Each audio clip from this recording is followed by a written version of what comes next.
Ол кезде мен 5 сыныпта оқитынмын. Жер кең болғандықтан ауылдағы үйлер бір-бірінен шалғай жататын. Солтүстік жағымыздағы көршінің үйі біздің үйден 100 метрдей қашықта болатын. Бір-бірімен аралас-құралас болып жатқан ауыл адамдары сол үйге көп бара бермейтін. Неге екенін қайдам, әйтеуір, сол үйде ұрыс-жанжал жиі болып тұратын. Үй иесі Шабандоз Ермұрат жауырында бойшаң келген көрікті кісі еді. Ал әйелі Тұрсынай апа бойы кішкентай және өзі өңсіз болатын. Өте жуас кісі еді. Кейде Ермұрат ішіп келіп соққыға жығып тастаса да көшеге шығып қашпайтын, төркініне де кетіп қалмайтын. Бет аузының көгергені қайтқанша үйден шықпайтын. Сол кісілердің тұрмысқа шыққан бір қызы, ер жеткен бір ұлы болды. Қызы әкесіне тартқан соңғақ, аққұбаша келген әдемі, ал ұлы анасына тартқан болу керек аласа бойлы, өңсіздеу әрі жуас жігіт болатын. Үлкендердің айтуына қарағанда Ермұрат жетім өскен. Ет жақын туысы да жоқ.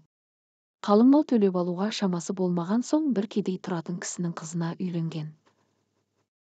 Тұрсынай апаның қанша таяқ жесе де төркініне кетіп қалмайтынын көпшілік сонымен түсіндіретін. Үлкендер Ермұраттың ішіп алып әйелін жиі ұратынын менсінбегендіктен деп топшылайтын. Бүгінгі күні ойлап қарасам, расымен де екеуі бір-біріне тең емес сияқты көрінеді. Біз 5 сыныпты бітірген жазда Ермұрат ұлы Айдарды үйлендірді. Ел жұрттың айтуына қарағанда бұрыннан бесік құда болған. Қыздың әкесі де Шабандоз болған екен. Бірақ ол қызы бойжеткен шақта өкпе ауруынан қайтыс болған көрінеді. Берген сертін бұзбай, қызын Ермұраттың баласына беруді әйеліне аманат етіп кетеді. Әйелі де күйеуінің аманатына қиянат жасамай, қызын Ермұраттың баласына ұзатады.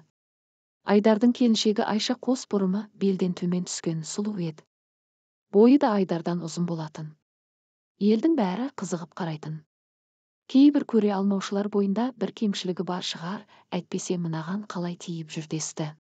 Енді бірі есі дұрыс емес екен, көтеріліп ауырады екен деп те өсектеп жүрді. Бірақ Айшаның кемшілігін де көтеріліп ауырғанын да көрмедік. Сол жылы күзде Тұрсынай апа ауырып үйден шықпай жатып қалды. Базбіреулер Ермұрат ұрып майып қалып тастапты десті. Не болғаны белгісіз Тұрсынай апай қыста қайтыс болды.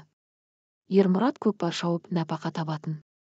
Сол кездері әр демалыс сайын көкпар болып тұратын. Ермұрат көкпардан еш құр қол қайтпайтын. Кейде киіз, кейде кілем, кейде мал олжалап қайтатын. Ал Айдар үйінің малын бағатын. Күн ұзақ далада жүреді. Онда кездерде үйде Ермұрат пен келіні қалатын. Күндердің күнде Ермұрат келінімен көңілдес екен деген сөз шықты. Бұл сөзге біреу сенсе, біреу сенбеді. Сол сөз Айдардың да құлағына жеткен болу керек, анасының жылы болмай жатып ол асылып өлді. Айдар өлгенде Айшаның бойында ештеңе болмаған. Сондықтан ауыл адамдары Айдардың жетісі өткен соң Айша төркініне бір жолата кететін шығар деп күтті. Алайда Айдардың 40-ы өткен соңда Айша кетпеді. Әңгіме одан сайын өршіді. Күйеуінің жылы өтуін күтіп жүрген шығар деп Айшаға аянышпен қараушылар да болды. Бүкіл ауылдың әңгімесі сол үйдің төңірегінде өрбейтін. Арадан 7-8 ай өткенде Айша үйден шықпайтын болды.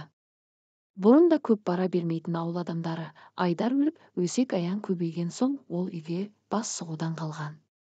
Бір демалыста Ермұрат көкпарға кеткен болар, Айшаның жағдайын білейін деп барған көршінің әйелі тал түсте қайын ата мен келіннің төсектес болып жатқанының үстінен түседі. Сол күні ақ ол әңгіме бүкіл ауылға тарады. Ол әйелдің өсек аяңға жақын екенін білетін ауыл адамдары бұл әңгімеге сенер, сенбесін білмеді.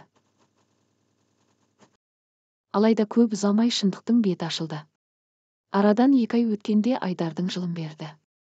Құдайы асқа барған ауыл адамдары Айшаның аяғы ауыр екенін өз көздерімен көреді. Бір қызығы бұған дейін Айшаны жерден алып, жерге салып келген ауылдастары енді оған аянышпен қарады. Бар кінәні Ермұраттан көрді. Ақсақалдар жиналып, Ермұратты ауылдан көшіру керек деп шешті. Бірақ Ермұрат Айшаның айкүні жақын екенін айтып, біраз уақыт беруді сұрайды. Көп ұзамай Айша ұл тапты. Қанша кінәласа да ауыл әйелдері барып, Айшаға аяқ-қолын бауырына алуға көмектесті. Ауыл ақсақалдары да баланың буыны қатқанша көш деп мазаламайық деседі. Бір күні Ермұрат ауыл ақсақалдарын үйіне шақырып кешірім сұрайды. Батасын беріп, молдаға Батима екеуінің некесін қиюға рұқсат беруді сұрайды. Мұндай өтінішті күтпеген ақсақалдар алғашында абдырап қалады. Біреуі олай дейді, біреуі былай дейді. Әйтеуір, ең соңында Ермұрат пен Айшаға бата беріп, некесін қию керек деп шешеді.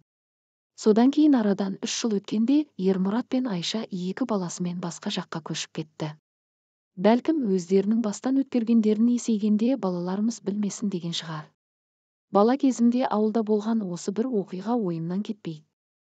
Ауыл десек те, ұлтымызға жат болған бұл жайт кейін шу болмастан ұмытылды. Осы оқиғаны жазып отырғанда бойымда кінәлаудан гөрі кешірімділік басым болғанын байқадым. Ал мұндай жағдайға кешіріммен қарауға бола ма? Ұлы Айдарды